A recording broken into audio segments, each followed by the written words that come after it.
Highest price guards tonight, Steph Curry, 10-7.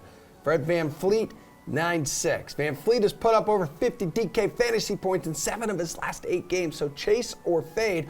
Rostering VanVleet over Curry, Garion. I'll chase it more in the sense of I'm just willing to pay down at point guard tonight, or pay down slightly at point guard tonight. I do think VanVleet is viable, especially if we do find out later in the day that both Scotty Barnes and Gary Trent are out of this game. That really just takes away 2 of the Raptors' 4 guys who can create off the dribble, and that would really put a lot on VanVleet's plate in this particular game. But, you know, Phoenix, really fantastic defensive team. Memphis, who Steph Curry is going up against, also top 3 in defensive rating across their last 15 games. So these aren't fantastic matchups for either of these guys, if we're being honest. And I think there's a tier of point guard tonight, and it kind of starts with Ja Morant, who's just below $9,000. I think it involves D'Angelo Russell, and then it also involves Shai Gilgeous-Alexander, who is just dirt cheap tonight for what he's been for most of the season. I know he's in a bit of a shooting slump right now, but if I can get SGA for less than $8,000, I just think that's the guy I want at point guard, let alone VanVleet or Steph Curry.